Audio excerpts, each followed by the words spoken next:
Okay, you all know why you're here tonight, so I don't need to read this first slide to you, but we are thrilled to be announcing that we are going back to in-person this season. I think that you all already know that.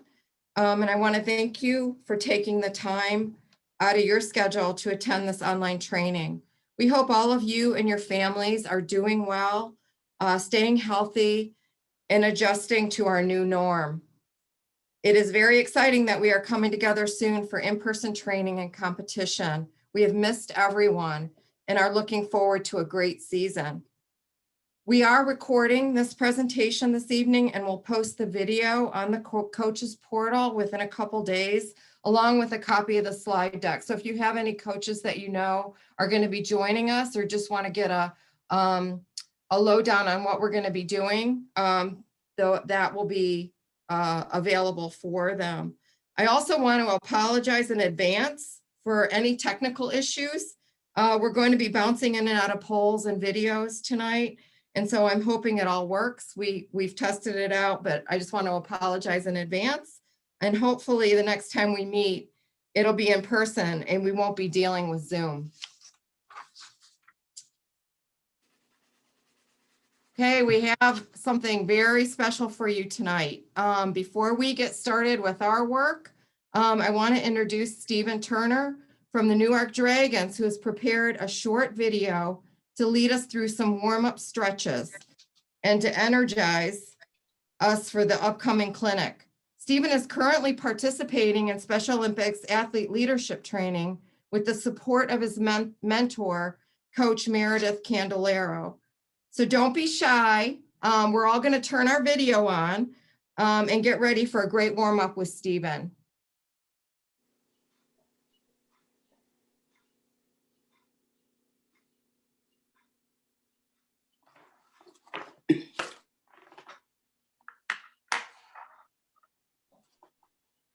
I'm training to be an athlete coach.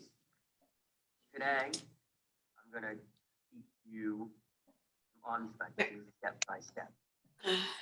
So we're going to move it in a circle for 20 times. So 1, 2, Do your arms? 3, 4, 5, 6, 7, 8, 9, 10, 11, 12, 13, 14, 15, 16, 17, 18, 19, 20. And then the next one we're going to do is still stay with the arm. We're going to take our right arm and take it to the back with a 10.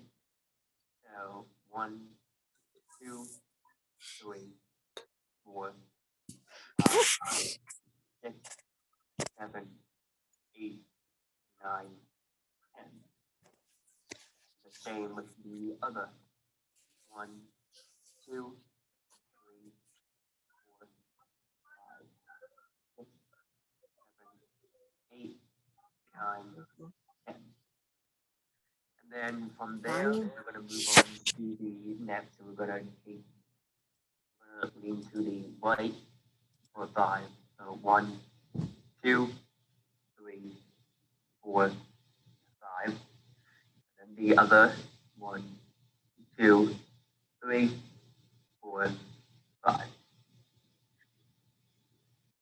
All the coaches who are watching this, and I'll be looking forward to working with all of you in the future.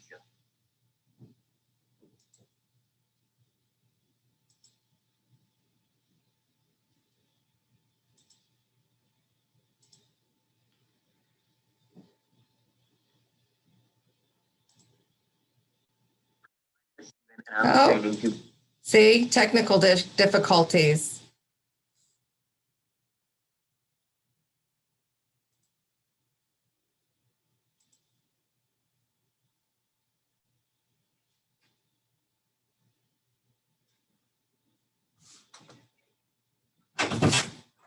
All right, here we go again. Before we get started, I just want to remind everybody, if you could please mute your video, keep your video on, mute your screen. It'll just help with the background noise so that everybody can hear me talk. And so we're going to, I just want to give you a quick overview of what we're going to be doing today. And we do have a special visitor for you that is going to be joining us really quickly. And SOTI, is committed to returning to in-person training and competition this spring. And it's going to look really different from previous seasons and anything that you are used to. And so the priority is going to be the safety of our entire community. And this clinic is going to focus on the protocols which must be in place to ensure a safe practice. Kylie is also going to be sharing with you later what the 2021 Summer Games is going to look like. That's very exciting. And in the second half of the clinic, we'll break into groups by sport.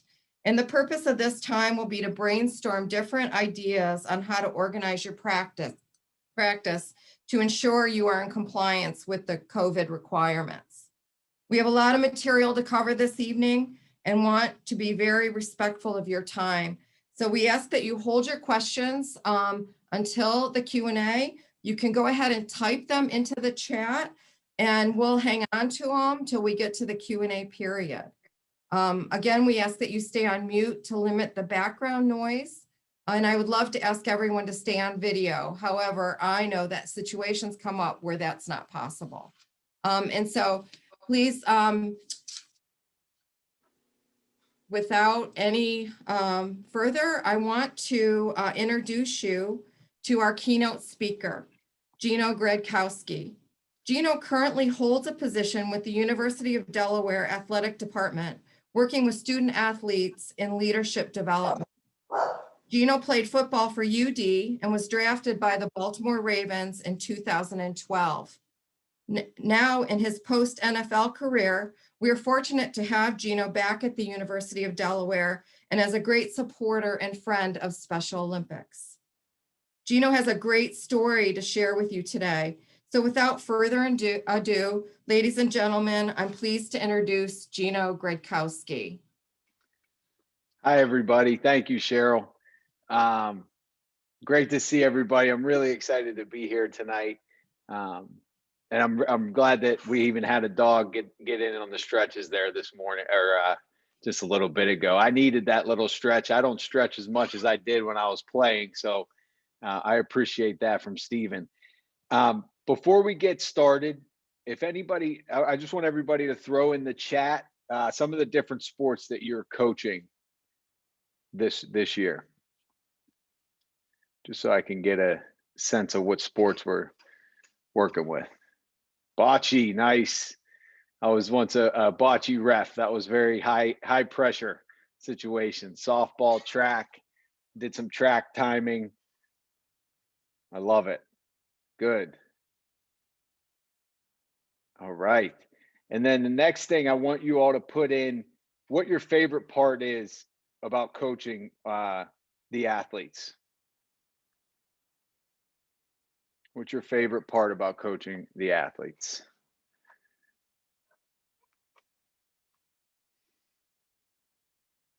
Seeing improvement. That's good. Interaction, their excitement when they succeed. Awesome. Good. It's always great to remind yourselves of the wonderful things that come with coaching. Okay, so a little bit about me. Cheryl gave a quick introduction. I really appreciate that. My name is Gino Gradkowski. I grew up in Pittsburgh, Pennsylvania. I was a football student athlete at UD, like Cheryl mentioned, from 2009 to 2011. And I went on to play for the Ravens for 3 years, starting in 2012. I was actually very fortunate that my rookie year with the Ravens was their Super Bowl year. So I was able to win a Super Bowl my first year there, which is really special. And I understand after playing 7 years in the league and never getting back there, how special that moment was for me. So now I live in South Jersey with my wife and my 18-month-old daughter. And like Cheryl mentioned, I'm working in leadership development the student athletes at the University of Delaware. And the reason I'm very excited to be speaking with you all tonight, and the reason why I'm very grateful for this opportunity, is because I've been very fortunate to build some really great friendships with Special Olympics staff and athletes from Delaware, Maryland, Colorado, and now that I'm back at Delaware, getting a chance to meet and get to know the staff a little bit better now. And I really look forward to meeting and getting to know you as coaches and your athletes, and definitely cheering on your athletes in these upcoming competitions, especially the summer games. I first started volunteering for Special Olympics as a student athlete at the University of Delaware, and I was hooked from the very beginning, like all of us are. I had some wonderful opportunities in Maryland when I joined the Ravens, thanks to the relationship those two organizations have. The Baltimore Ravens and Special Olympics Maryland have a great relationship and do a lot of things together, which I think is awesome. And my experiences in Baltimore with SOMD really cemented my desire to be involved with this organization and its great people everywhere that I went. One of my early experiences with SOMD was being invited to their champions together luncheon as a rookie. So coming in as a rookie draft pick, thinking I was a big shot, I was thinking I was going to be the guest of honor. Well, I quickly found out that I was just a sideshow, and I was okay with that. I shared the stage with two athletes and their mothers. The two athletes were Adam Hayes, a two-time gold medalist in cycling at the national games, and Michael White, who I don't really have to hype up because I'm going to show you a video clip from him here in a minute, and you'll get to see how impressive he is. And experiences like this are still really special for me because getting to know these athletes and their families on a personal level helped me to grow as a more inclusive individual. Adam would tell me stories about his brother, who was a chemist, and talk about science terms that were way over my head that I didn't understand. And Michael had so much charisma that he would steal the show no matter where he was. So like the luncheon, I'm going to give Michael the spotlight here again, just for about 2.5 minutes, because his words are far more powerful than mine. I want to show you a brief clip from when Michael was the featured athlete in Special Olympics Maryland's athlete speaker series this past fall. So let me, like Cheryl said, there's definitely going to be some technical difficulties, but I'm going to try not to contribute to that because I've had my fair share from doing on these online sessions.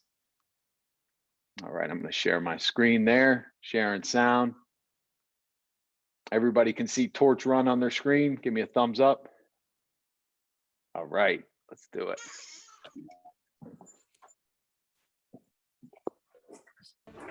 I recently had dinner in a Chinese restaurant, and as typical, the last thing I received was a fortune cookie. Having been a regular at Chinese restaurants, I was used to standard comments such as, "You will receive a great fortune soon," or "You will go on a long trip," etc., etc. In this particular case, the fortune read, "Leadership is about action, not position." Think about it. Leadership is about action, not position. I thought this was pretty wise for a cookie. So instead of throwing the fortune away, I kept it. My name is Michael White, and I am a Special Olympics Maryland athlete. As an athlete leader, I've had many leadership opportunities, and I thought back to my experiences and questioned whether my response to these assignments was action, rather than feeling good about my position. Now, my story begins when I was 18 months old and was diagnosed with Williams syndrome. I know what you are thinking. My parents didn't know what Williams syndrome was either. Williams syndrome has a group of similar characteristics that define it, such as a specific heart murmur that will eventually require surgery and narrowing of blood vessels throughout the body, both kidney disease and learning disabilities.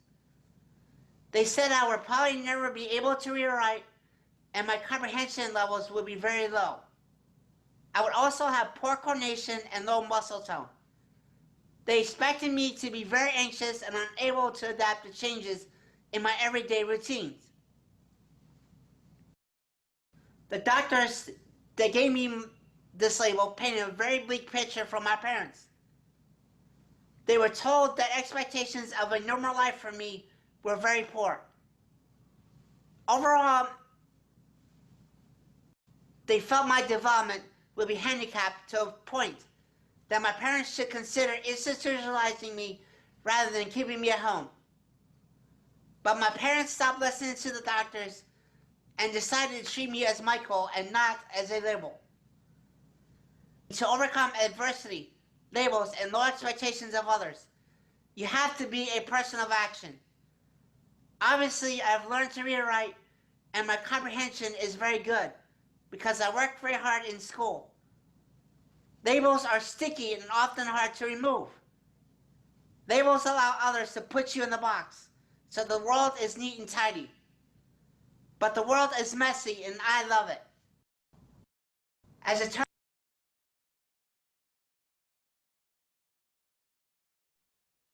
All right, let me stop sharing here. So I think that's a very powerful message about not generalizing people and not labeling people, and the efforts and the time commitment that you all put in for these athletes. It gives them the opportunity to overcome these labels, and it gives them the confidence to see that their abilities outweigh their disabilities. So after 3 years with the Ravens, I was traded to the Broncos. I was excited for a fresh start with a new team, but I was very sad about leaving my friends at SOMD. When I got to Denver, I immediately seeked out a connection with the Special Olympics Colorado and was able to attend their summer games. My wife and I made a 4-hour drive from Denver to Grand Junction, Colorado for the weekend. I had the privilege of being the keynote speaker at their opening ceremonies, which was a really great experience for me. It was not my first time at the summer games, but it was my first time at a summer games opening ceremony, which I really enjoyed. And my wife and I were able to volunteer at some of the events the following day. I was a spotter for a powerlifting competition that day, which was really one of my favorite volunteer opportunities because it was a setting that I was familiar with. And it was one of my first times being able to watch a powerlifting competition, and the energy in the room blew me away. It was incredible. I really enjoyed it. And the wonderful thing about Special Olympics is that once you build a connection, that connection lasts. I've learned this from Delaware, from Maryland, and especially Colorado, because that first trip out to Denver with the Broncos, I was only there for about 7 months back in 2015. This was, but then I traveled around a little bit. I was in Atlanta, Carolina with the Jets for about 2.5 weeks. I did some bouncing around in my career, and then ended up back in Denver with the Broncos in 2018 for my final season in the NFL. One very special moment of my career was when Soko reached out to me and asked if I would want to represent them for My Cause, My Cleats. What My Cause, My Cleats is it's an initiative that the NFL does every year that allows players to wear special designs on their cleats for a cause that's important to them. I was so happy that I had the chance to represent an organization that means so much to me and wear the Special Olympics logo in the phrase "Be brave in the attempt" on my cleats.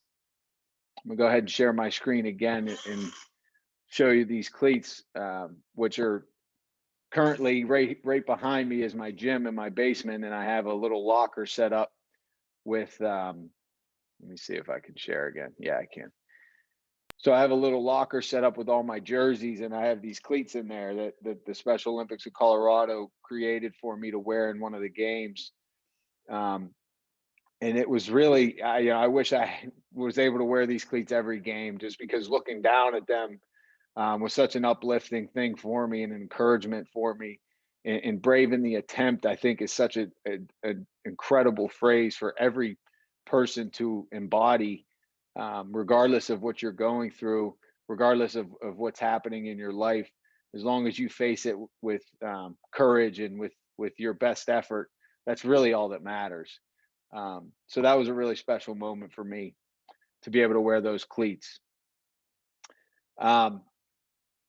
So in my current role at the University of Delaware, we do some leadership development sessions with our staff and our student athletes.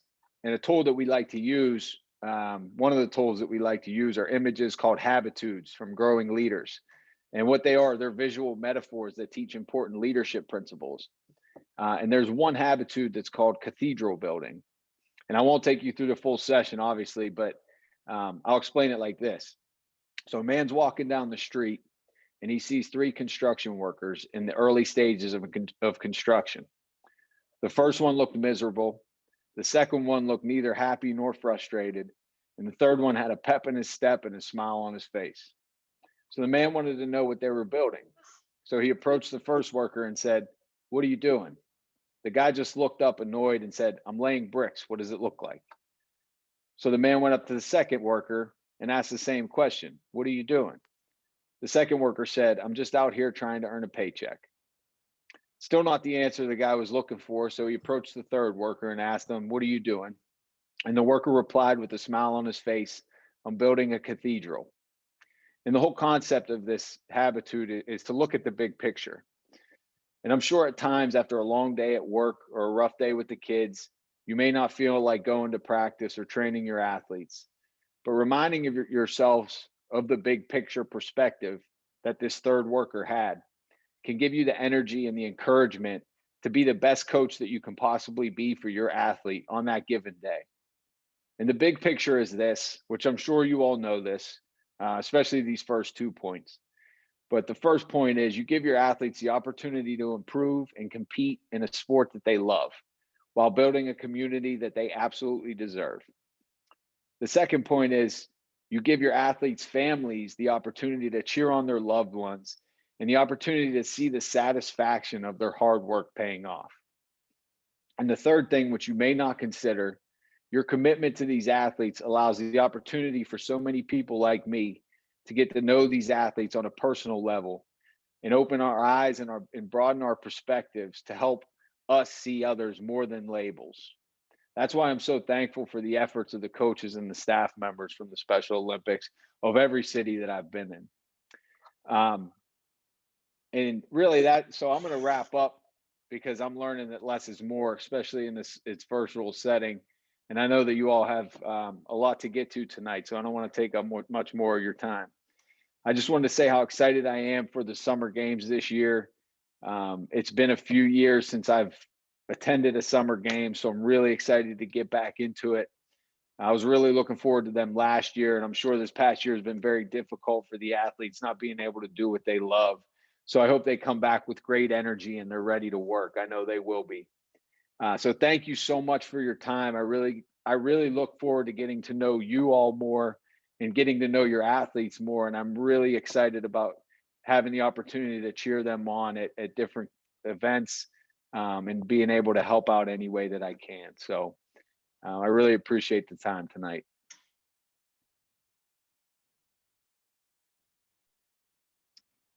I think Awesome. I'm kicking it to Kai. Yeah, there you are. Perfect. Thank you, Gino. Certainly for sharing your story and your motivation behind your engagement within the organization. I know I can speak on behalf of our staff and our coaches that we appreciate your continued support, not only for Special Olympics Delaware, but more importantly for the 4,200 athletes we serve. And I can share with you, I already was getting text messages saying, I want him with my team. So I think we're going to have a lot of requests for you, Gino, and certainly look forward to having you at summer games and working with us year round. Thank you for being with us tonight. Awesome. Thank you. So before we jump in, like Cheryl mentioned earlier, we're going to have a little bit of technical difficulties. I wanted to throw up a poll we were going to do for you earlier. And so I'm going to give each of you about 20 seconds to answer. But how many years have you been coaching for Special Olympics?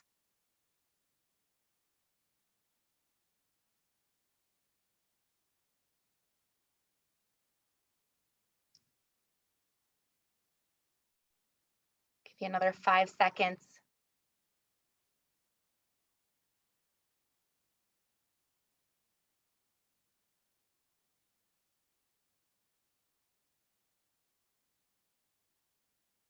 Awesome. So as you can see, We are all over the map with your engagement as a coach and how long you've been involved.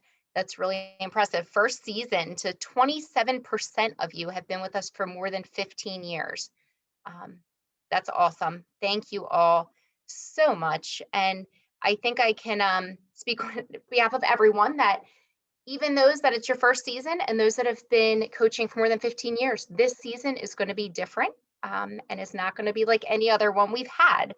But as we go through the safety guidelines tonight and our plan for summer games this year, please keep in mind our ultimate goal still is to provide meaningful sports training and competition for our athletes in a safe and healthy manner. So our goal has not changed from year to year.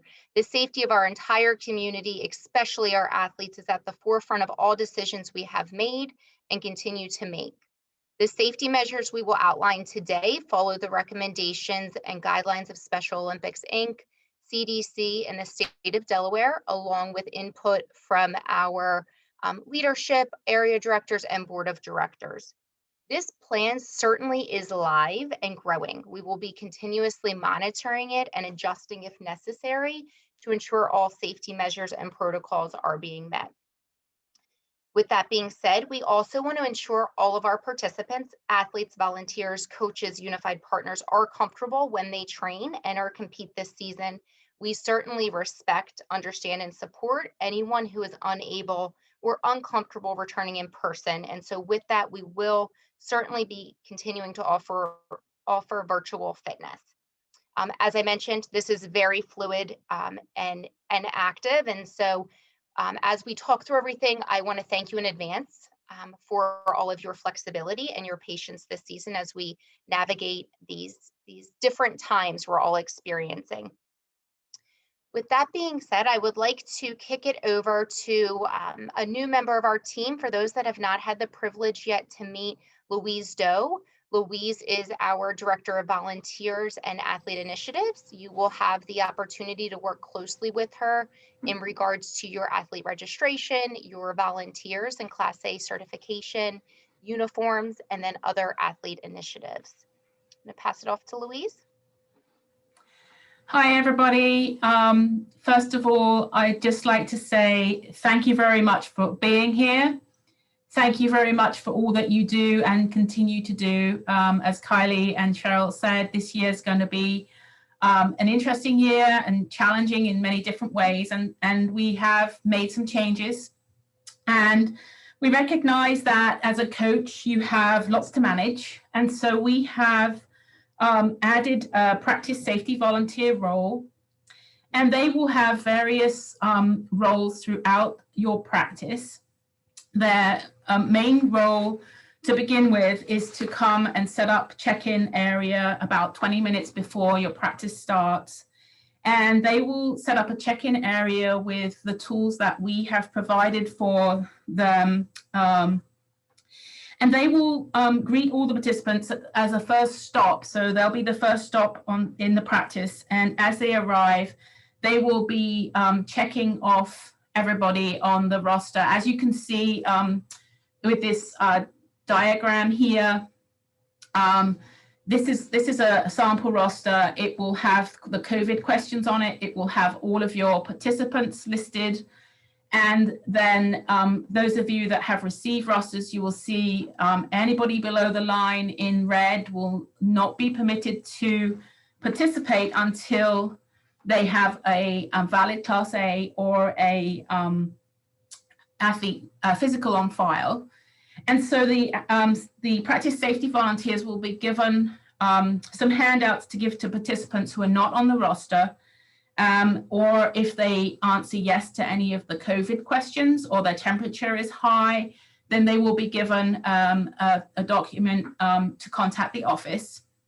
And then we will kind of connect with them and talk to them through after that. So the practice safety volunteer is a real integral part of your team. You can't practice without them, and they need you and need your support. So we would appreciate you giving them your support as part of your team.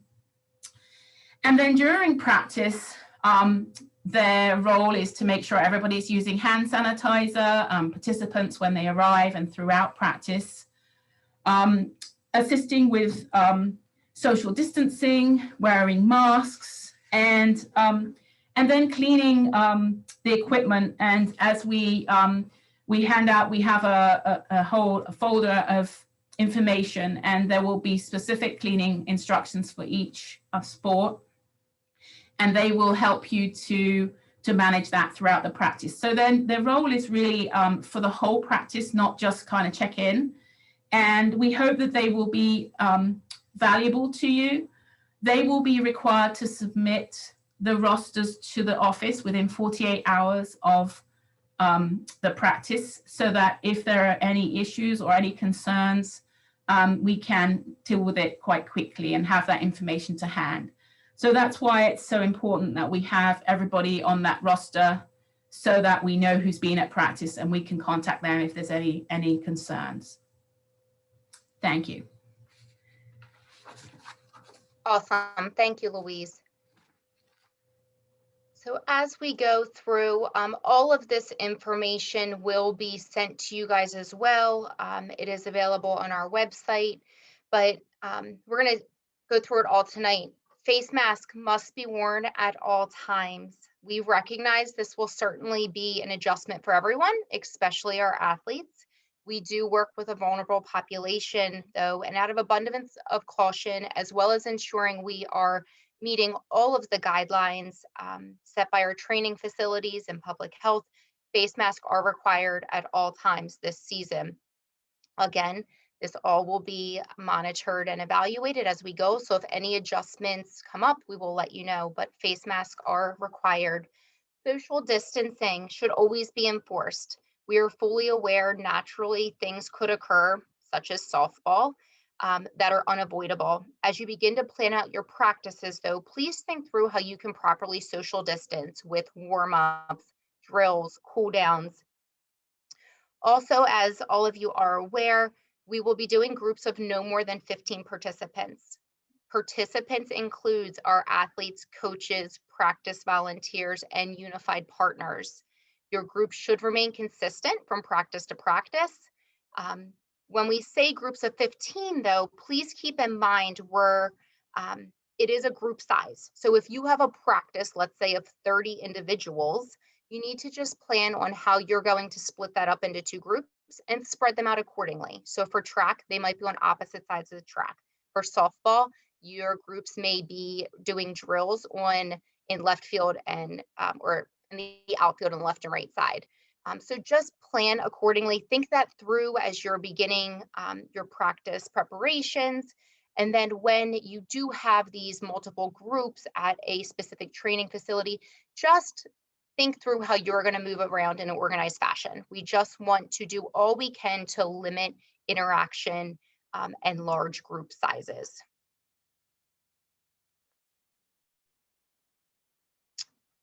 I could, Cheryl, if you could just advance the slide, please. Sorry. Thank you. As Louise mentioned, each practice site will have a practice safety volunteer. They will be equipped with our PPE toolkits.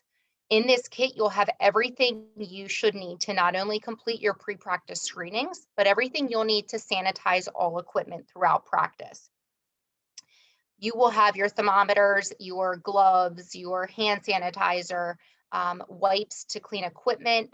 Hand sanitizer should be used in the beginning and end of practice and frequently throughout. And then when there's any sharing of equipment, it will need to be sanitized. And so again, we do have sport-specific guidelines we'll talk through, but just think through how you can best limit the sharing of equipment. If you need additional supplies throughout practice, we certainly are ready and prepared to get you those additional resources. And so please certainly let us know if you start to run low on supplies or equipment. If an athlete is bringing personal items, so a softball glove or a tennis racket, a towel, it must not be shared. And so certainly with some sports, athletes have their individual equipment, but if someone is bringing an item such as a towel or a sport bag, they shouldn't share. We need to just spread it out, make sure we limit the opportunity for people to be touching others' items. And then also all participants are encouraged to bring their own water bottle or beverage. Large water jugs, such as the Gatorade containers with cups, are not going to be allowed throughout practice or competition this season. So really push for them to bring their water bottles. And so now we're just going to go through very high level the sport specific adjustments. Again, a lot of it is reiterating the things we covered with the small group sizes, social distancing, and sanitizing of equipment. But just thinking of your sport specific for bocce, singles and doubles only this season, that is the same as you typically would do with summer games. Think through how you can assign or mark an individual's bocce balls. So you can limit the sanitation you have to do. If you're not able to assign bocce balls or mark them, they will have to be sanitized in between each individual participant's use. And I know some of you did this in the fall and did an excellent job with it.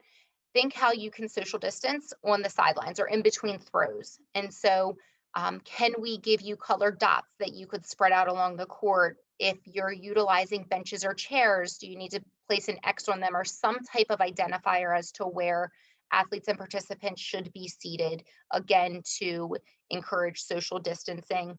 And as I mentioned, any shared equipment must be sanitized, especially the Polina in between each set. And so again, everything you need to ensure proper sanitation will be included in the kit that you get by your first practice. Softball, as the majority of you know, all of our athletes have their own gloves. If you have an issue with an athlete not being able to get their own glove, please let us know. But as far as we know, and speaking with our sport directors, majority of athletes have their own glove. I know also bats and such. So they will use their own gloves.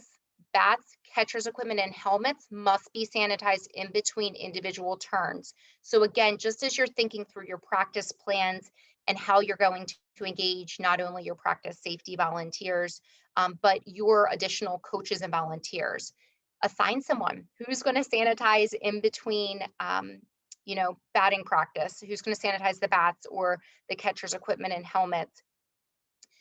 Request more softballs when you ask for equipment. We want to change softballs frequently and sanitize throughout practice. And then again, social distancing. Obviously in softball, there are some natural occurrences where when you're tagging someone out, it's not going to happen. But at practice, think through how you can properly social distance, avoid the dugouts, the high fives, the huddles. Again, with your drills, how can we provide, or how can you utilize colored dots or cones to mark it out? So when you're running drills or batting practice, they are properly social distance out in the field or on the sidelines.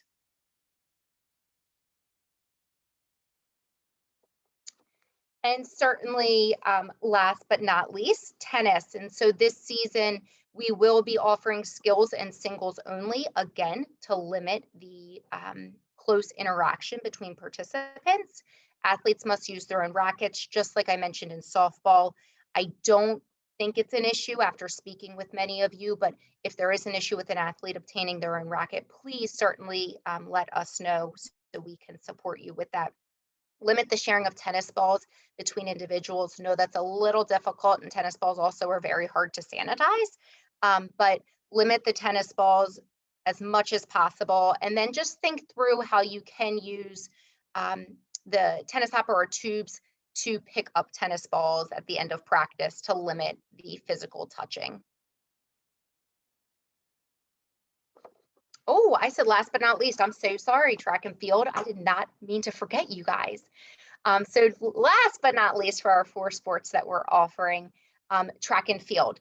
And I will say we did stats on each sport and how many people are returning compared to your numbers in 2019, and also the number of new athletes per sport. Track and field, you win the award for having over 60% of your registered participants are new to the sport. So you guys are going to have a really fun season working with new and returning athletes of all ability levels. For track events, we're going to use every other lane that is in training and competition. All runners must sanitize prior to relay. Certainly we could look and if someone's more comfortable doing so, they could wear a disposable glove when doing a relay. You know, some may not be comfortable with that. It also may increase the chances of the baton slipping, but in order to ensure the best sanitation prior to relay, we are going to ask everyone sanitize beforehand, sanitize the baton as well, and then afterwards the baton would need to be sanitized. For field events, think through how you can assign athletes a piece of equipment, such as a softball or shot put. Certainly could do consecutive throws, so you're not sanitizing between every throw. Again, that is not the ideal circumstance for competition, and so understand with training if you don't want to do that either. But as you're moving through these groups, how can you take a small number of athletes and practice softball throw or shot put? Let's say it's 5 of them. Ask for 5 shot puts, so you can give each one a shot put, run through that practice with them, and then before switching over, sanitize the equipment. It limits the number of times you have to sanitize if they each have their own piece of equipment. Also, if they are able to do so at practice, highly encourage you to get your athletes to retrieve their equipment after their throw. If not able to do so, then ask the coaches to do so and wear disposable gloves. Again, they will be included in your PPE toolkit. If you seem like you're running low on items, I don't think you will, but if it seems like you're running low, please let us know in advance and we will make sure you get additional equipment for practice. For track and field, the one exception with our 4 sports, we are not doing mid-season qualifiers, but with track and field, we are going to have our team of, you know, some of our staff members, as well as our venue sport director at Summer Games, Chip. We're going to kind of work as a team to come to a designated practice and help you collect your times and distances. Again, we'll work with each of you individually and tell you exactly what practice we're going to come to. But just thought it could help for you to collect all of those, takes that out of your hands, and then ensures consistency across the state in collecting those scores and times.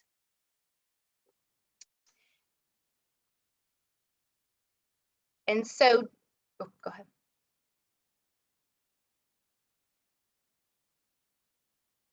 We're going to show a quick video, but just as all of you know, so much has changed in the last year and will continue to look a little different in 2021, but we are extremely excited to share more information regarding Summer Games with all of you tonight.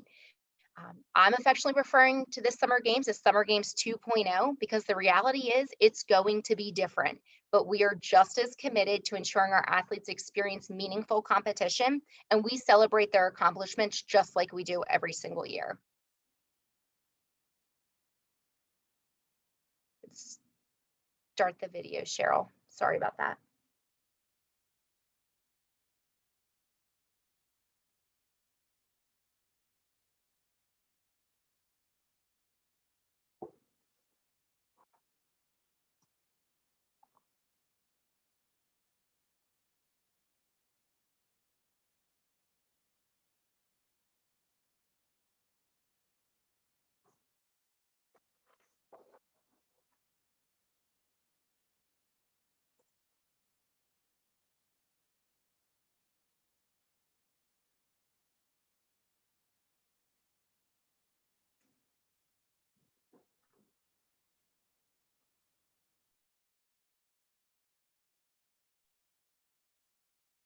I apologize, technical difficulties. Appreciate your guys' flexibility and patience with us.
Awesome. Thank you, Cheryl. And again,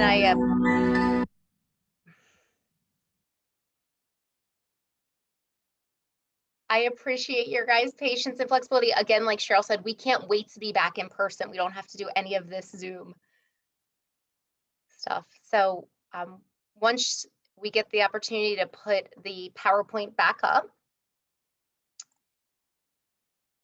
we're going to jump in. So as you all saw, we're really excited for summer games. So you can save the dates for June 11th and 12th. Summer games, sports venues will be centrally located this year. We are doing one venue per sport to limit the opportunity for mingling between venues.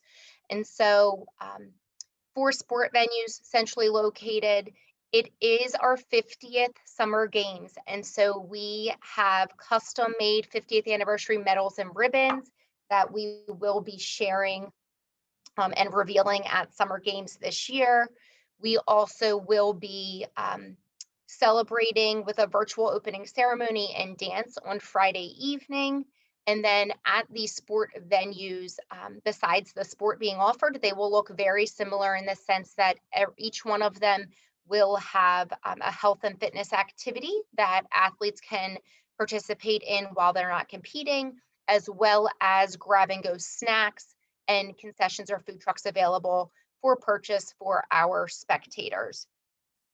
Also, just before I move forward with venues, I want to note that Summer Games 2021 is serving as a qualifier for the 2022 National Games in Orlando, Florida. We will be using results from 2019 as well to allow an equal opportunity for those that aren't comfortable returning in person and for those sports we aren't able to offer this season. All information pertaining to Team Delaware, as well as the coach application, is available on our website at www.sodi.org. But just so everyone is aware, this will serve as a qualifier for those games. And without further ado, as I mentioned, each sport is going to be at a centrally located venue. And so we're really excited to work with Delaware Turf for bocce this season. If you could advance, Cheryl.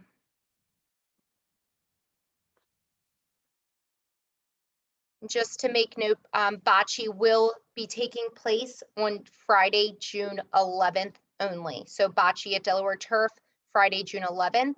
Softball will be taking place at Schutte Park. All of you softball coaches should be familiar with Schutte Park. It's where we typically hold our midseason qualifier. Softball will be taking place both days on Friday and Saturday, June 11th and 12th.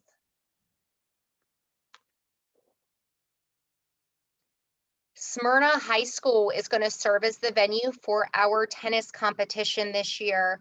Again, great facility.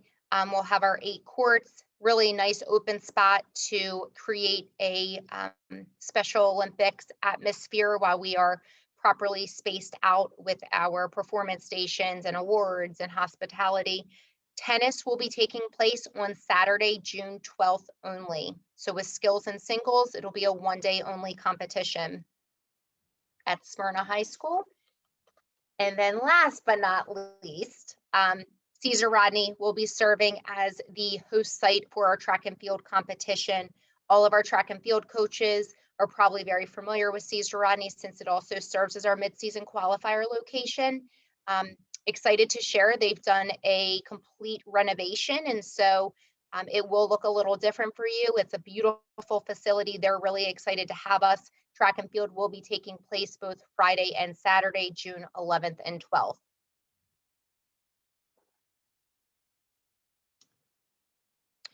And so just to recap, like I mentioned, bocce on Friday, tennis on Saturday, softball and track will be taking place both days. Friday night, we will hold our virtual opening ceremony, followed by a dance hosted by Wired Up Entertainment. Some of you may be familiar with them from previous years. As of right now, we are still working through the rain plan for all of our venues. And so as we get that information, we'll certainly share that out with you.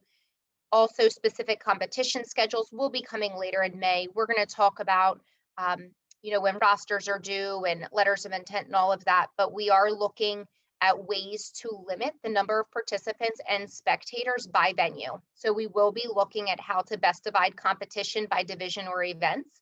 We do not intend for any athlete in softball or track and field to be there both days.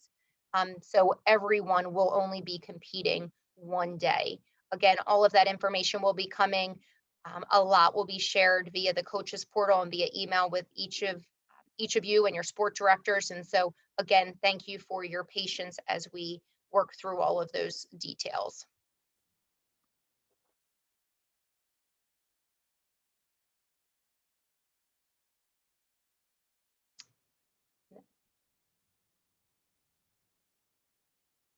Gonna kick it back to Cheryl this time.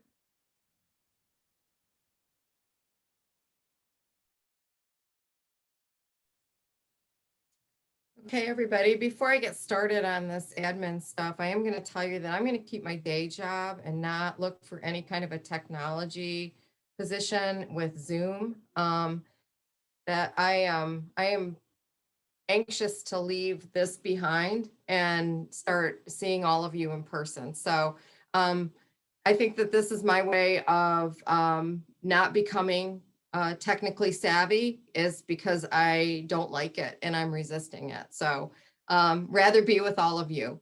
So I do just want to cover some things that many of you hear from us all of the time regarding all of the preseason administration stuff. And one of the things that's been really different that with the COVID situation is that we have to make sure that all waivers are signed on everyone and that high-risk athletes are identified. And so the rosters have been managed from the SOTI office to a much higher degree than they usually are. And so the rosters are now in and have been distributed to the sport directors. Many of you have seen them.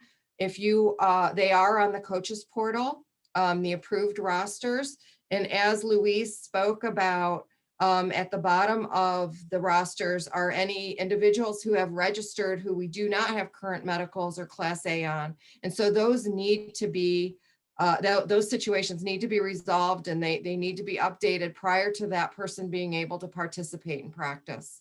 And so you can go on and see your rosters. We are, they're final to assent to a certain degree. We are still getting individuals that are contacting us to get on the rosters, and we'll continue to add people until at least the season gets started. As Louise also discussed, she is going to be responsible for training all of the practice safety volunteers. So you don't need to worry about training them. When they come to your practice, they will be trained. SOTI also will be providing all of the cleaning and additional equipment needed for social distancing.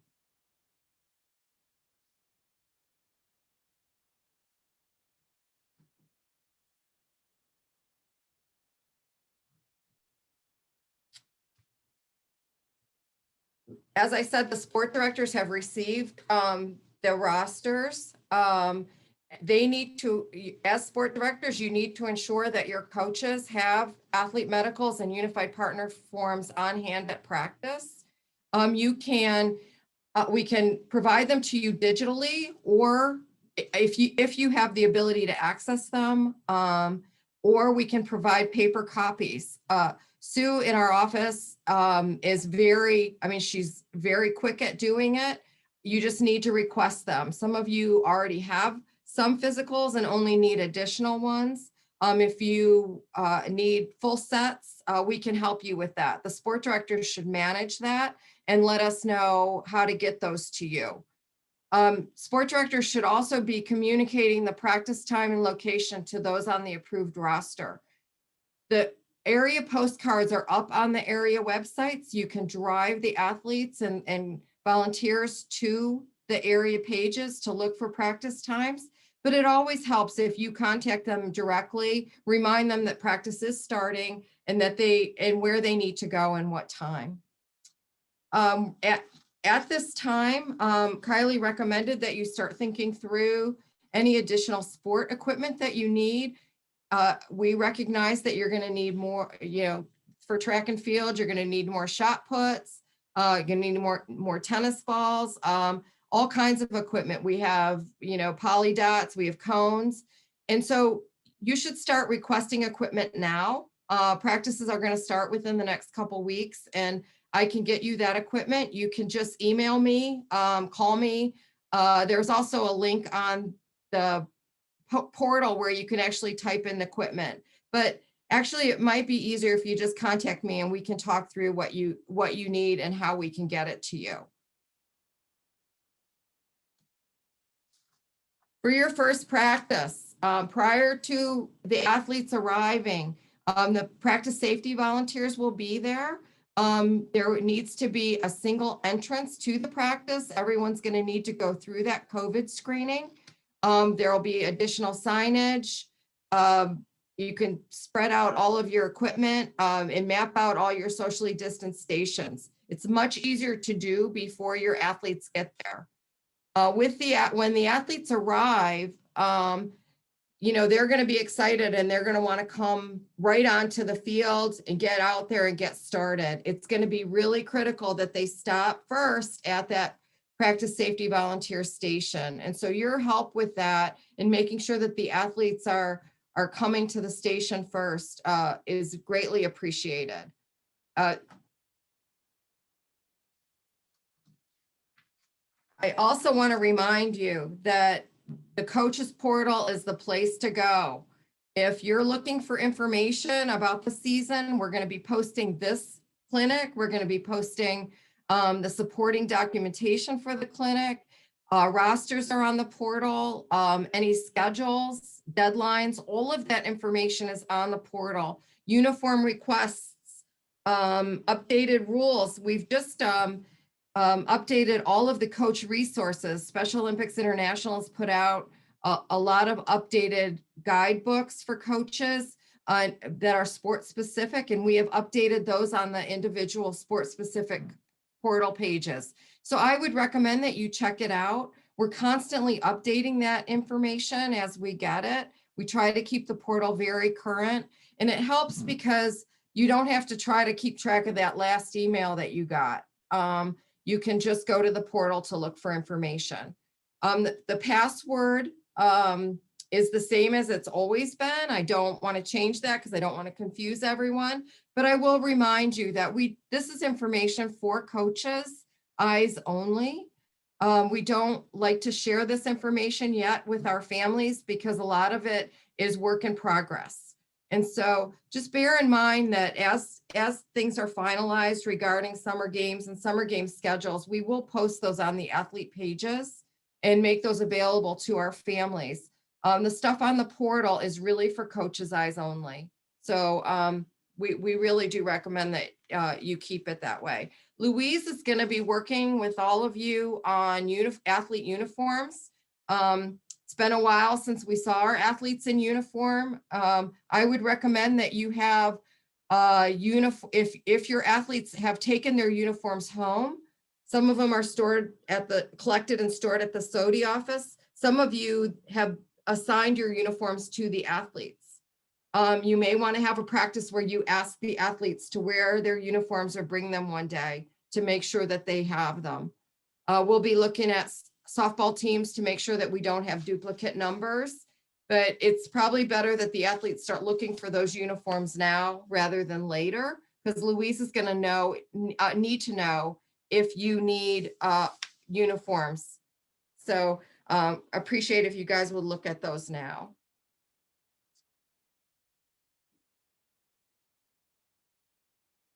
Okay, we have shared a lot of information, which is very general to training and competition. And right now we are going to break into small groups by sport to give you an opportunity to explore a couple issues. Okay, one is how to design your practice and to talk among yourselves and about some ideas that you might have to design your practice within the COVID guidelines. Maybe some things that we haven't thought about that you know that you encounter on the field or with your athletes at practice and how you might think that through.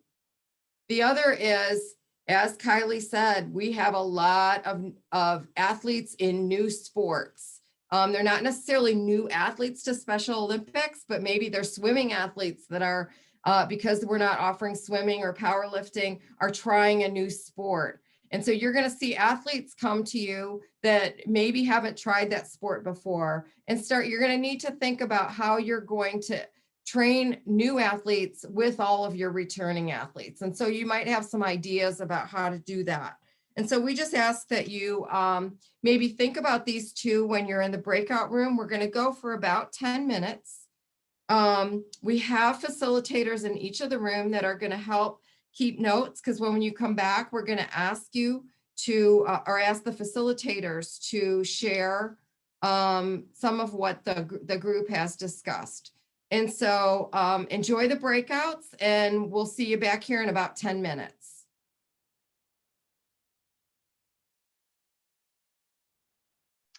And just really quick, as I send you to breakouts, there's a few of you that may not be assigned because I didn't know what sport you were in. So just hang tight and I can manually send you there.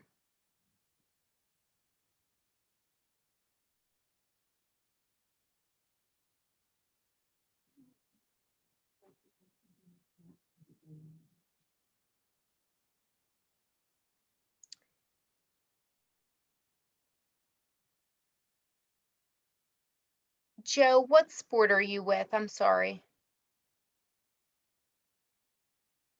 Softball. Softball. Okay. Enjoy.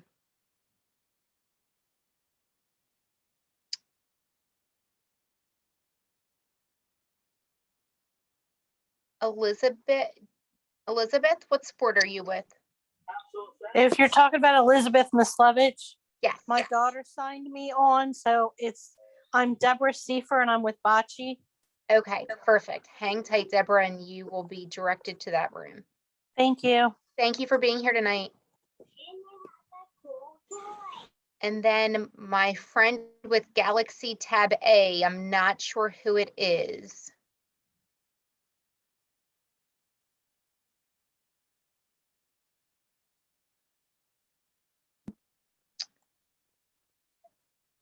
Is it possibly Anne Marie?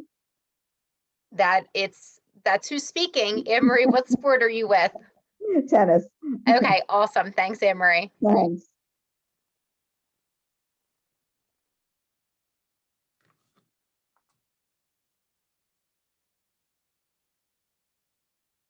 Okay. So we are still here. Do you want to, Louise or Cheryl, do you want to go to specific rooms? I have Ann and Bocce, or you can just stay here. I know Jennifer's on the line if Jennifer wanted to chat at all. Robert, Bailey, and Peter were assigned, but I'm assuming they have, I'm assuming they can get to pick if they go. I can just hang out back here and keep doing my work. I don't want to enter a sport room and like throw the coaches off. Be like, who's this stranger?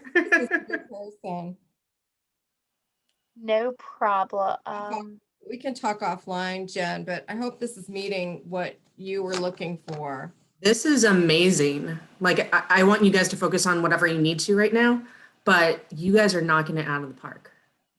Well, we'd love to hear what you guys are going to end up doing. So we'll back at you. We're going to like be a fly on the wall when you guys get ready to go. So Totally. Thank you for having me. You guys focus on you guys right now. So All right. No, well, thanks for getting on, Jen. And I spoke with Cheryl today. I definitely will be sending you resources for I know what you requested. So I guess Cheryl, they're a Perfect. hard deadline, so I will get them to you as soon as possible. Perfect. We're trying to finalize all our stuff by April 30th. Okay. I was thinking next week, so that's perfect. That's perfect. Okay. Awesome. You guys could go do your things. Thank you Thanks, guys. Jen. Okay, I'm just trying to figure out with, you know what, Cheryl, let's just mute and not discuss on here.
I think I kicked myself out of the breakout room.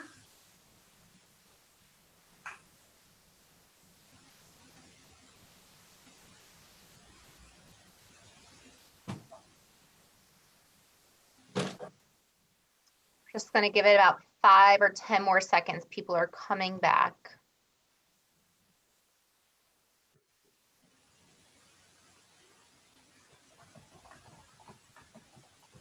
Awesome. So thank you to our facilitators. Before we jump into the sharing of each breakout room, I just wanted to answer 2 questions that have come in so far.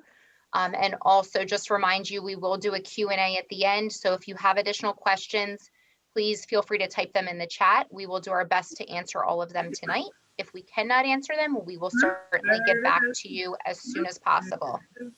I'm just going to ask everyone to mute. Awesome. So just to answer 2 questions that have come up so far, can you add people to your roster since registration has closed? Yes, we can still add participants right now. The one big thing is, and we ask for your help to help us navigate it now, there's a lot of things that have to occur, from just viewing high risk, ensuring their medical and Class A is complete, and having them sign COVID waivers. If they come to your practice and we don't have them on the roster, they're not going to be allowed to participate in that first practice. So if you know of someone now that's not on your roster, please get in touch with them, ask them to call the office or connect with Louise. We will do everything we can to work with them right now. Again, we need to make sure they have the proper valid physical or Class A and waivers are signed. Again, if they come to that first practice, we can't allow them to participate until we have those waivers and everything signed, and we won't be able to do that at practice. So let's work together to get it done in advance. Updated rosters, as Louise mentioned, they are changing by the hour based on people signing these forms. And so you will get updated rosters at your first practice. They will be in your practice safety volunteers kit. They're going to have a binder with your roster so they know exactly who is eligible to participate or who is missing any items. And so we can help them complete those. Again, those were the 2 questions so far. As we work through the discussion and ask each of our breakout rooms to share, feel free to type questions in the chat, and we will take a few minutes at the end to answer any of those. And so at this point, I would ask either the facilitator or a member of your group to just share very briefly on 2 points that you guys came up with, either surrounding designing your practice, supporting the COVID guidelines, or how to best work with those athletes that are new and returning. And so I am going to toss it over. Hopefully you don't mind. I'm going to toss it to Bocce first, whether it's Steph or another member of your team to share.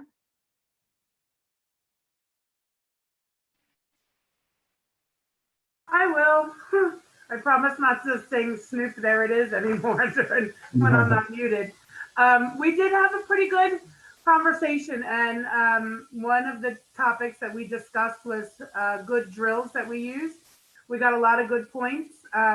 My coaches said that they felt that the best thing that we did for bocce was putting paper on the ground and having the athletes roll the balls to land on the paper as a drill. Someone else in the group said they use a hula hoop to try to get the athletes to roll the balls into the center of the hula hoop, which we thought was great. And we got a great suggestion about distancing ideas, how to keep athletes distanced, and that was pool noodles. So Anne said that the office has pool noodles that are available that we can request. So we thought that was a great idea as well to keep everybody the proper distance. Anybody else from bocce have anything to say?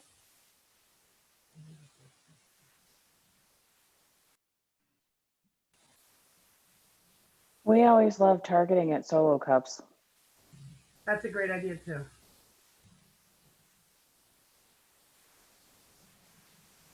Yeah, we were all pretty excited about that. Kylie, you're muted. Thank you. Sorry, again, technology fail. We want to be in person. I just saw was there any other additional comments for bocce? All right, awesome. Well, thank you, our outstanding bocce coaches. Certainly great recommendations. I am going to toss it over now to track and field. We had 2 groups, so I'm going to ask Chip, if you're on, to share from our track and field group 1. Yep. Hi, everybody. How's everybody tonight? We talked about the ability to run a practice with COVID. There were not really any concerns right now. We thought maybe that it might be an easy way to do it by having one group of athlete on the track itself, and then the second group of athletes maybe doing a field events in the middle of the infield. So, you know, again, no concerns, no questions to this point. And then as far as integrating new athletes, we have a lot of new athletes coming to the track. Good thing is the coaches know the athletes, they know their athletic ability. So we really, at this point, you really didn't talk about a lot of concerns about integrating new track athletes to returning athletes. And it just goes to the great coaching staff that we have. That was about it.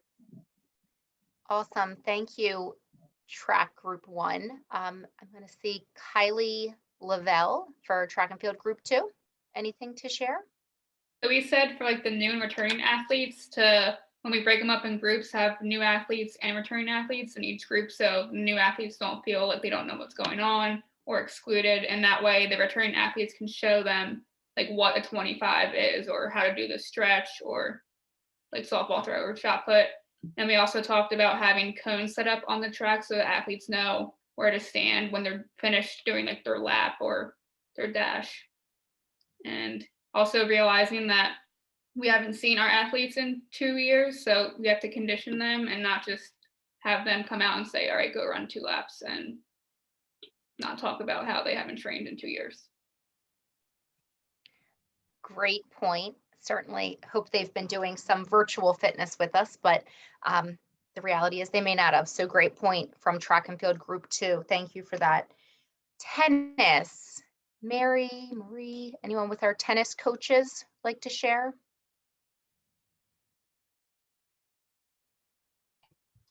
All right.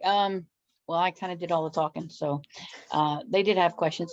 Mostly the questions were more about the balls that we're using in the different groups and why not doubles instead of singles, that kind of stuff. But I think with the courts spreading out is not going to be as big a problem because we can spread them all out on tennis courts are pretty big and we can spread them out that way. So I don't know, anybody else in tennis might have some other questions. Thanks. Awesome. Thank you, Mary. And if not questions, any ideas on just working with new and returning athletes or following the safety guidelines? If not, it's okay. Tennis is the next one with the second largest number of new athletes. So kudos to tennis. That's right. Awesome. Yeah, I don't think anything. I think we have to put them in their groups because you want them in smaller groups and having a 30 at practice. So I know we have to spread them in different courts. And well, first thing you have to do is find abilities. The different abilities have to stay in the same kind of groups because they'll be practicing the same event. Okay. Yeah. Perfect. Thank you, Mary. And last but not least, softball. Not sure if Ryan was able to get on, but do I have a softball coach who would be willing to share out? Kylie, I will. Thank you. You're welcome. All right. So the main thing we were really talking about was focusing on the COVID and the safety concerns. And the one that we discussed probably most was about the mask. You know, a lot of our athletes might not have gone out in the community that much. You know, some of them are, you know, not in school anymore. They might not be able to work. And that was a major concern. And so we talked about it and I said, well, what I've done, because I'm teaching in person, is like we give our students mask breaks. So when we're taking a break for a water break, if we make sure that they're social distancing apart, then they can take their mask off. So that's one that we can do. We can incorporate, you know, the breaks, the water breaks, and then a mask break, which I think will really help, especially those who aren't used to wearing their mask 5, 6, 7 hours, a day, like some of our students who are in the classroom are doing. So that's one thing that we talked about. And then the other one we just started talking about before we left was because of being softball, when they're running the bases, tagging them out, with the glove, do we touch them? Do we touch the base? So that's another concern because they're next to each other, even though they're saying about the 15 minutes, if they're not together for 15 minutes, that should be okay. But still, these are some concerns that we have that we just started talking about, but we didn't really come up with the conclusion yet. So that's where we are. Awesome. Thank you, Kim. And certainly more of those sport-specific questions we have asked our facilitators or anyone else that would like to do so. We've asked them to share them with us. And so the sport-specific questions we really can dive into and answer for you, even if we can't answer right now tonight, and then follow up with the sport directors and coaches for that sport, certainly well before practices start in a week and a half. So I will, Kim, I definitely will connect with you just to kind of regroup on the discussion. Thank you.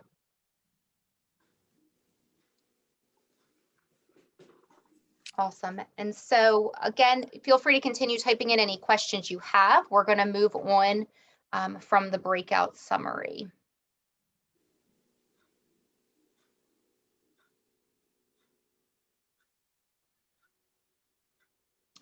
So as we hope that you can tell, we are here to support you guys 24/7, well, as much as close to 24/7 as possible. We really are trying to be available, whether it's email, phone, or text at all times. In the event you have a positive case, I ask that you please inform myself or a member of our team right away.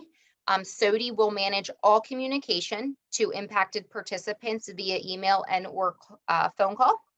You do not need to send out any communication. And in fact, I ask you not to send anything if you learn of a positive case. Please do not send anything until we are able to work together through that. What I would ask is you inform us, whether it's email, but especially if it's a weekend or weeknight, a call or text, whatever's quickest to get in touch with us. Let us know of that positive case. We will be using all of the documents from the practice safety volunteers to do contact tracing. We then will get a communication out to any participant that's been potentially exposed via email and phone as soon as possible. We will also loop in your area director and your sport director. So just want to ensure our communication is consistent and goes out accordingly and to the right points of contact. And so please just let us know if you are aware of any positive case. If you have any concerns that someone is not following a safety protocol, I encourage you to reach out right away. If you are not comfortable reaching out and you rather do it without sharing your name or your contact information, we have created an online form. It is on our website. We will also put it on our coaches portal. This form is an opportunity for you to submit any concerns you might have. And you can do it again without sharing your personal information, but we will get that immediately and then can follow up to ensure proper safety protocols are being followed. Also, beyond just any type of concern, that document is available if you've really seeing a positive experience, you're having a positive experience at a practice, you see a coach or someone that is doing an outstanding job implementing all of the safety guidelines or has a really neat way of ensuring social distancing or mask breaks or whatever it might be. If you want to give someone kudos, I encourage you to complete this form. Again, it's for concerns and positive feedback so we can recognize those that are doing a fantastic job implementing all of these guidelines we are throwing at you.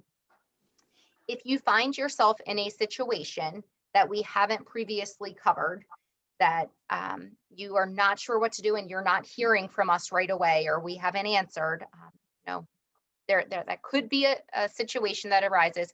Please always err on the side of caution and with safety at the forefront. Wear a mask, practice social distancing, sanitize, whatever you feel, if you can't get a hold of us, is the right thing with keeping safety paramount, please do. Also, please feel free again to contact myself or any member of our team if you have any questions regarding these safety guidelines or any changes that might come up.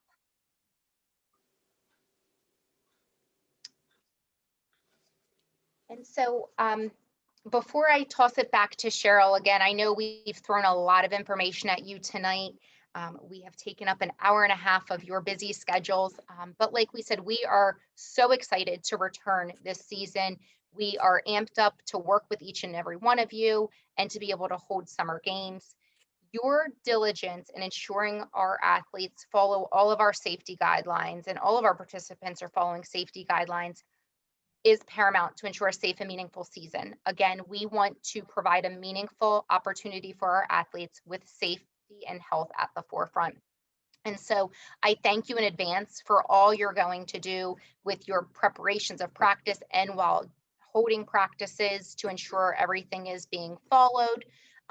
Also, just to reiterate, a successful practice in implementing all of these safety guidelines helps us to ensure our partnerships with our training facilities and our competition venues.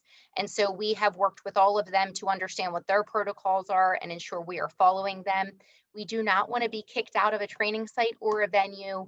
You guys have outstanding relationships with your districts and local parks, and we want to make sure we keep that. So thank you in advance for all you're going to do this season. Thank you for joining us tonight. And I'm going to toss it back to Cheryl. I look forward to working with all of you over the next few months. Thanks, Kylie. Just a couple really quick reminders, and then we're going to actually let you have a little bit of your evening back. Just a reminder that we will be updating the spring sport rosters are on the coach portal. If you haven't seen them, you can go there to see them. We will be updating them. As Kylie said, Louise is accepting participant additions to the rosters over the next couple weeks. Once we get to that second week of practice, we will not accept any more updates. So you can see that our roster deadline for any additions is going to be Friday, April 23rd. We will not take anyone after that point.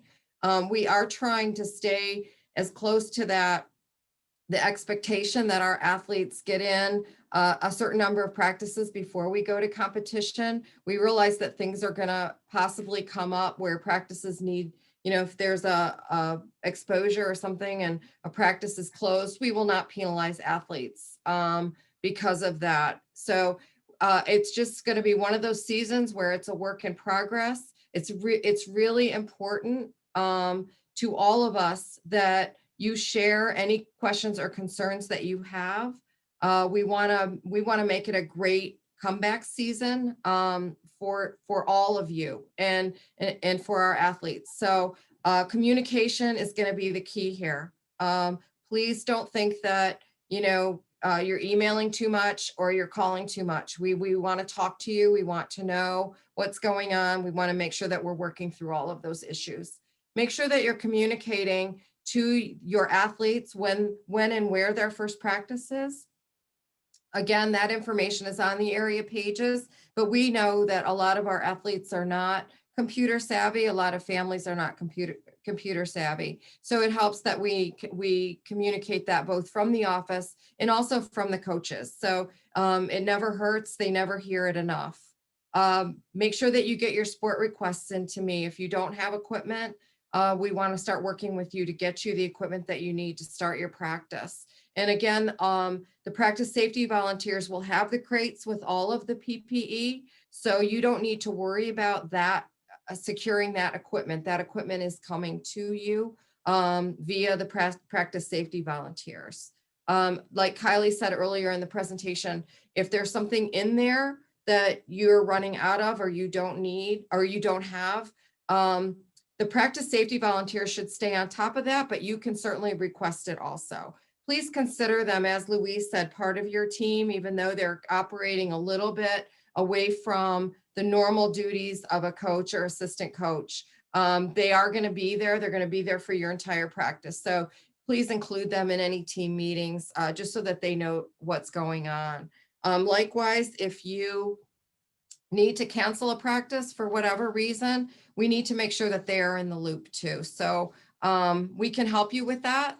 But again, just kind of bear in mind that they're also there, and you need to communicate with them. So that's really all that we have. I don't know, Kylie, if you've been looking at the chat, if there's any other questions that you come in that you would like to handle. Yes, and so certainly there's some that are sport specific. We'll follow up individually, specifically Melissa with bocce and some different ones with tennis. If you look in the chat, there are some recommendations on mass breaks and how to properly do those based on some of our coaches' experience. And I apologize, I'm just scrolling through to see, for those that asked about parents assisting with sanitation, there should be no one participating in your practice who is not on your approved roster. So if a parent typically volunteers with you and even would just be doing sanitation, they need to be on the roster, and we need to ensure we have our proper waiver signed, Class A certification, etc. Again, only registered participants on that approved roster should be participating actively in your practice. Spectators, again, someone mentioned it's getting nice out and parents are going to be around, whether it's in the park or what you're doing. You know, to be very candid, if it's in a park, we can't tell them they cannot be a part of it. But what we do ask is all parents or people that are not on your approved roster to separate themselves, to not be right there at practice. And certainly, hopefully, they are cooperative and understand and give their athletes the opportunity to really focus on training with their coaches. We do really want to ensure our registered participants are there at practice. So I would encourage parents, if you're at a park, they can go walk or return to their car or take the time to themselves. Again, just to reiterate with that, also just want to make sure you have proper contact information so you can follow up with a parent if they're not there at the end of practice.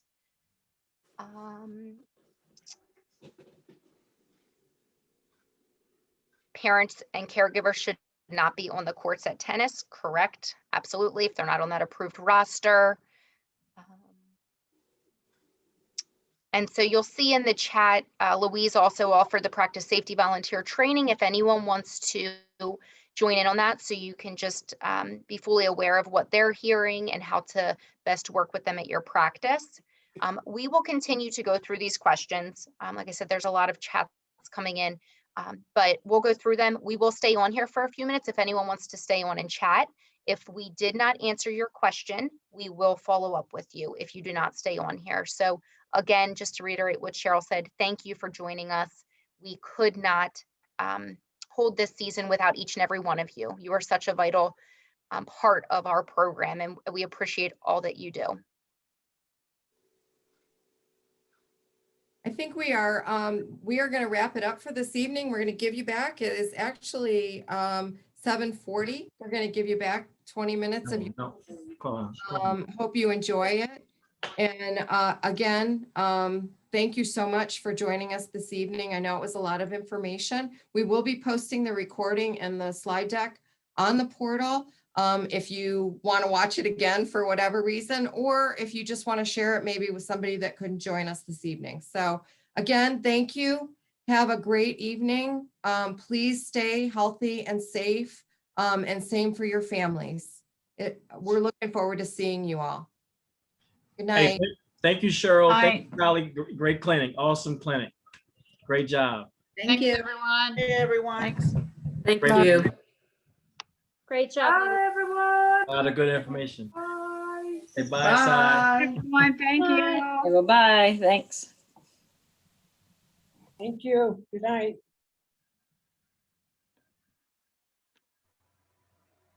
Bye. Thank you.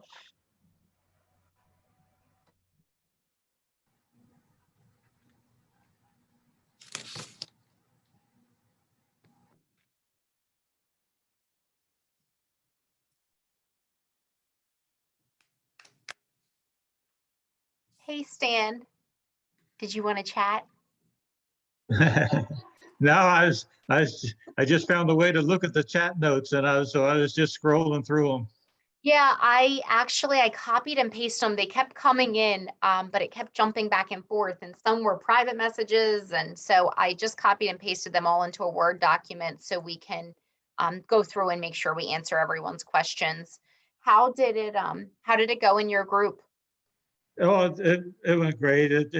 Everyone is so excited to get back together and see everyone and talk to each other and stuff. So, especially with Stephanie on the call, why everything is, was really exciting and all. You can always count on Steph to have a lot of energy. Yes, very much so. Hi, And, Linda. How are you?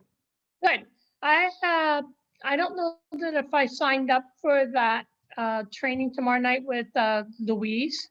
Should I send her an email in the morning or later? She's here. I can let her know and just ask her to send you the link. She's doing one tomorrow night and she's doing one, I believe, Saturday morning. So you can. Okay, but I won't be able to do Saturday morning. Okay. So tomorrow night, 6:30, I will do that one and see what, if there's anything different and, make sure that I know what I'm doing. Awesome. Thank you so much for doing that at both those practices. We did update that postcard. So that is up on the website. And I will say I was looking for the address for the new location. That new facility looks beautiful. Yes, it is. The only unfortunate thing is they only have one bocce court, but it's extremely nice. Yeah. And we will, depending on the number that show up there, we will spread out onto the grass area to do the spread out, and they'll alternate between doing on the grass and doing on the real bocce court. Okay. No, that's perfect. Yeah, it was beautiful. Very nice. Someone, Jennifer from our office was in here because she's the one that does the postcards, and we were trying to look at the postcard or the address, and we both were like, man, we can't wait till we're 55 and over and go to that community. They're living large. It's right behind the new police station that moved off of Route 1. So I'm sorry, it broke up a little bit. What'd you say? It's right behind the new police station that was on Route 1. Mm-hmm. Okay. The Lewis Troop was on Route 1. Well, they opened a new facility right in front of this development, and it's just gorgeous there. And the bocce court is very exciting. Yeah, they had a picture of their facilities, and it had the bocce courts. It looked really nice. So that's a good addition. Yeah, that community is big enough and financially strong enough to have a person who runs that facility on a full-time basis. Wow. And she's very anxious to get us involved in coming and working with them over there.